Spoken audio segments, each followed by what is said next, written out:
E aí pessoal, beleza? Aqui é o Fernando e sejam todos bem-vindos ao canal Brasil para Todos. Pouco recurso, mas sem frescura. Vamos lá. Hoje nós vamos falar da treta do STF após o julgamento sobre a decisão que considerou o juiz Sérgio Moro, né, parcial. Todos nós sabemos que qualquer juiz deve ser imparcial nos seus julgamentos. E já que foi derrubado prisão em segunda instância pelo STF, que beneficiou o ex-presidente e ainda vários outros presos, foi também retirado as condenações da raposa de 9 dedos, conhecido também como Lula. Acho que vocês conhecem. Sendo assim, a 13ª Vara Federal de Curitiba, segundo o STF, declarou que é incompetente para julgar os crimes da raposa. Sendo assim, é lógico que teria a votação sobre a parcialidade do juiz Sérgio Moro. Ainda vou colocar a treta que teve no STF, e os envolvidos foram Lewandowski e Barroso. Mas a princípio vamos ver o que diz a Agência Nacional. Eu peguei essa notícia na Agência Nacional. Os ministros do STF votou hoje, dia 23, para manter a decisão que reconheceu a parcialidade do ex-juiz Sérgio Moro na condução do processo do triplex envolvendo o ex-presidente, a raposa, na Operação Lava Jato. Até o momento, por 7 votos a 2, os ministros entenderam que a decisão deve prevalecer. Apesar do placar, o julgamento foi suspenso por um pedido de vista do ministro Marco Aurélio. O presidente Luiz Fux também deve votar. O STF começou a julgar o recurso da defesa de Lula para manter a decisão da segunda turma, que decidiu em março pela parcialidade de Moro, por 3 votos a 2. Para a defesa, o plenário não poderia analisar o caso por questões processuais. O relator do caso, o ministro Edson Fachin, o bigodinho, na defesa, votou contra o recurso da defesa. Segundo Fachin, a discussão sobre a suspeição de Moro não tem mais cabimento, porque em outro julgamento, o plenário decidiu anular as condenações de Lula e entendeu que o juízo comandado por Moro não poderia conduzir os processos.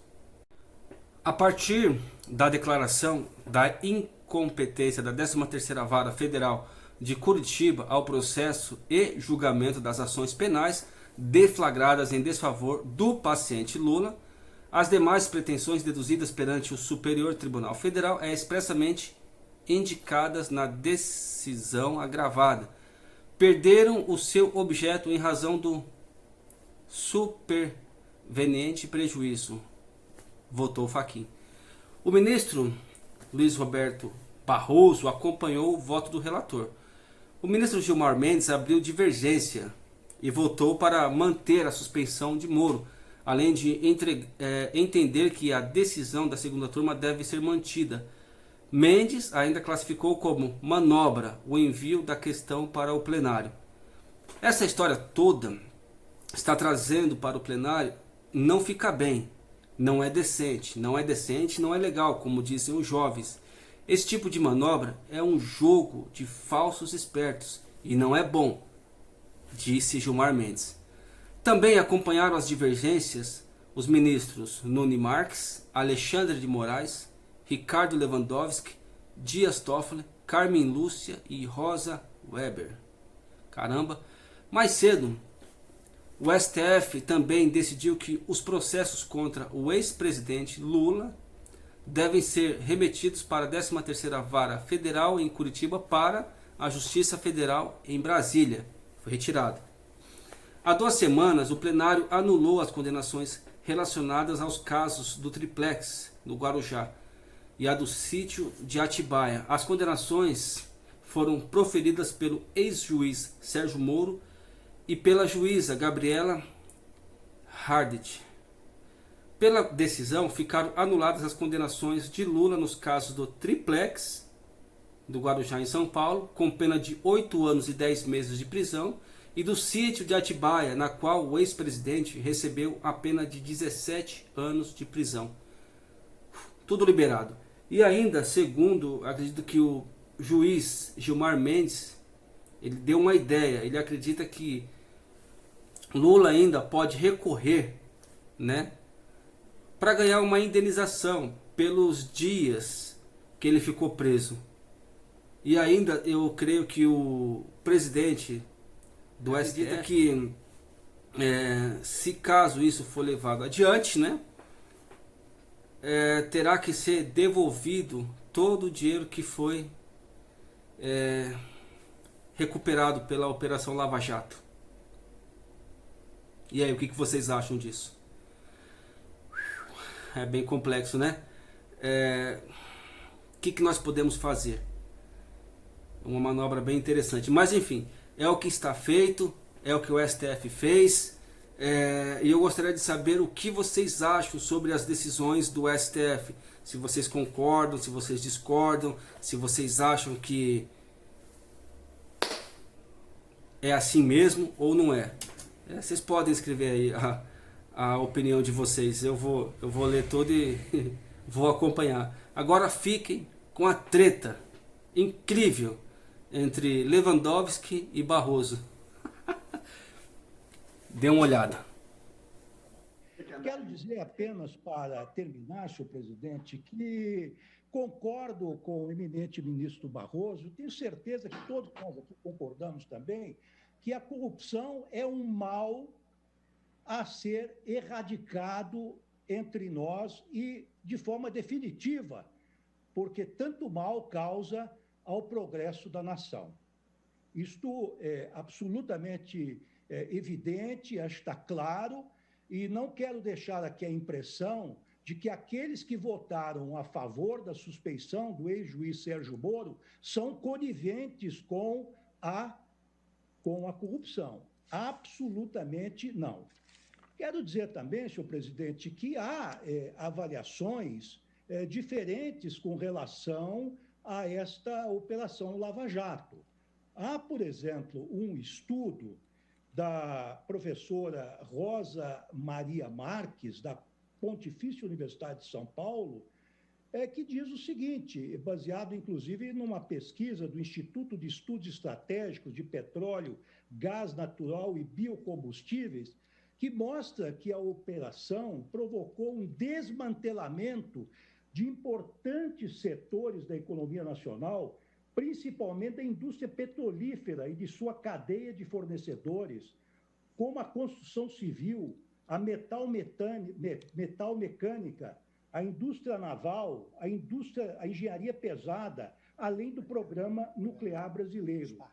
Esse estudo mostra também, senhor presidente, que se estima que a Lava Jato retirou cerca de 142,6 bilhões da economia brasileira, ou seja, a operação produziu pelo menos 3 vezes mais prejuízos econômicos do que aquele que ela avalia ter sido desviado com a corrupção. Isto fora milhões de desempregados que esta operação causou. Ministro Lewandowski, me permite, Vossa Excelência acha que o problema, então, foi o enfrentamento da corrupção e não a corrupção? Não. Nós estamos concordes, ministro. Vossa Excelência sempre quer trazer à colação, à baila aqui, a questão da corrupção. Como se aqueles que estivessem contra o modus operandi, não é, da Lava Jato fossem favoráveis à corrupção. Mas o modus operandi da Lava Jato, data vênia, modus operandi da Lava Jato, por exemplo, ela levou a conduções coercitivas, a prisões preventivas alongadas, ameaças a familiares, não é? A prisão em segunda instância e uma série de outras atitudes absolutamente, a meu ver, incompatíveis com o Estado Democrático de Direito.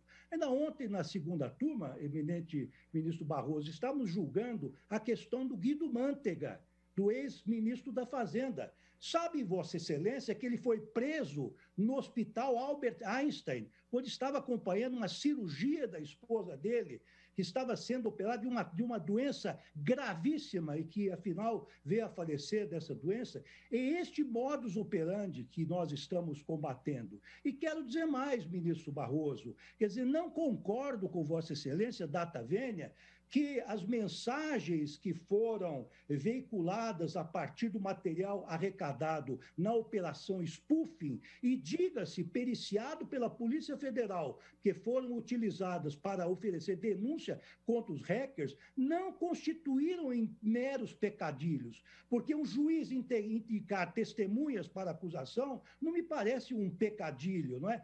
A combinação do momento do oferecimento da denúncia ou outras questões deste mesmo jaez não me parecem pecadilhos. A combinação com relação a prisões preventivas e mais. Quer dizer, eu acabo de ler dados de um estudo de uma professora da Pontifícia Universidade Católica de São Paulo que são realmente alarmantes. E os latinos, os romanos, os juristas, não é? Os pais, talvez, do direito civilizado, tinham uma expressão muito interessante. Diziam o seguinte: qui prodest, a quem aproveitou o desmantelamento. A pergunta é boa. Da economia nacional. E aí, eu volto às mensagens, eminente ministro Barroso, volto às mensagens. O que nos dizem as mensagens? Que os procuradores de Curitiba estavam acertando clandestinamente negociações com autoridades estrangeiras. Eu pensei que Vossa Excelência fosse garantista, essa é uma prova ilícita, colhida mediante um crime. Pode ser ilícita, mas, enfim, foi amplamente veiculado e não foi adequadamente, a meu ver, contestado. A Polícia Federal não atestou a autenticidade dessas provas. Atestou a integridade da cadeia de custódia e só não pôde completar a perícia. Mas é produto de crime, ministro. Por quê? Porque os um crime compensa para Vossa Excelência. O procurador juiz destruíram as provas, deletaram as mensagens. Então, existe também o outro ditado, outro provérbio latino, que ninguém pode alegar a própria torpeza em benefício seu, não é? Bem, mas eu não quero me aprofundar nisso, eu quero apenas dizer que existem visões contrapostas. O que nós temos que combater aqui são modus operandi por parte, seja do Ministério Público, seja do Poder Judiciário, incompatíveis com o Estado democrático de direito. E os historiadores haverão de avaliar, não é, qual foi o resultado prático em termos, não é, da economia brasileira a médio e longo prazo. O que eu posso dizer, desde logo, a Vossa Excelência, que nós retrocedemos da posição de 8ª economia do mundo para a 14ª. Então, ministro, de pecadilhos, data vênia, não concordo que estamos tratando de pecadilhos. Estamos tratando não de pecados veniais, mas talvez de pecados mortais, e que constituem, dentre outras coisas, com colaborações à margem da lei brasileira com autoridades estrangeiras. Daí porque, inclusive, segundo entendem muitos, houve esses acordos, né, nos Estados Unidos, com o resultado destas ações, porque, claro, as autoridades lá receberam material célere e talvez informalmente que, se fossem requisitados pelas vias oficiais, talvez esse material não viesse enfim, neste formato, digamos assim. Mas fiquemos apenas nisso, ministro, fiquemos apenas nisso. O que é importante dizer é o seguinte: eu não posso aceitar que toda vez que nós estamos julgando uma questão, venha à baila a questão da corrupção e todos aqueles que se colocam numa posição contrária parece que estão coniventes com a corrupção. Eu sou, e todos aqui são visceralmente contrários à corrupção. Eu acredito, e gostaria de dizer a Vossa Excelência que eu nem disse nem insinuei isso, eu dei a minha opinião. Melhor então. E aqui, para terminar, eu trago um longo voto, não vou ler. O que está claro é o seguinte: tal como houve na questão da segunda instância, como bem lembrou o ministro Gilmar Mendes, aqui houve uma tentativa, e há ainda uma tentativa, de subtrair, não é, a questão ao julgamento do juiz natural, que é a segunda turma. Simples assim. Eu penso que tanto o regimento interno como o Código de Processo Penal não placitam esse tipo de procedimento. Portanto, peço vênia para acompanhar integralmente o ministro Gilmar Mendes e todos aqueles que o acompanharam, dando provimento ao agravo da defesa. É como voto.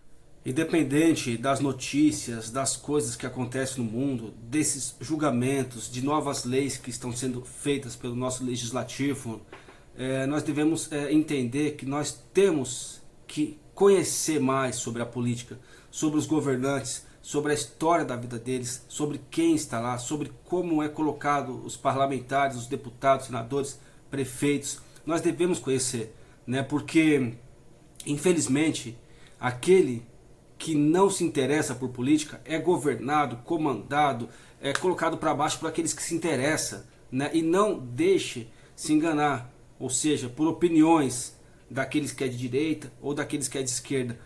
Eu digo para vocês, procurem sempre a verdade dos fatos. Vai na raiz das coisas, para que ninguém engane a gente, não é mesmo? Independente se a justiça do homem não funciona, a justiça de Deus funciona. E Deus está sempre atento a cada passo que qualquer um dá, né? Eu posso te enganar, vocês podem me enganar, mas ninguém engana Deus, né? Deus sabe de todas as coisas. E a justiça vai acontecer. Mais cedo ou mais tarde, não é mesmo?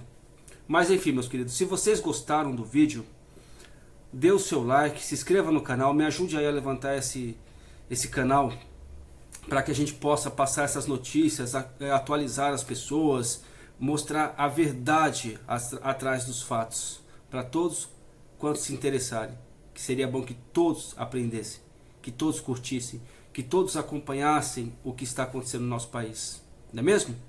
Mas enfim, fiquem todos com Deus e até o próximo vídeo. Um abraço, tchau, tchau.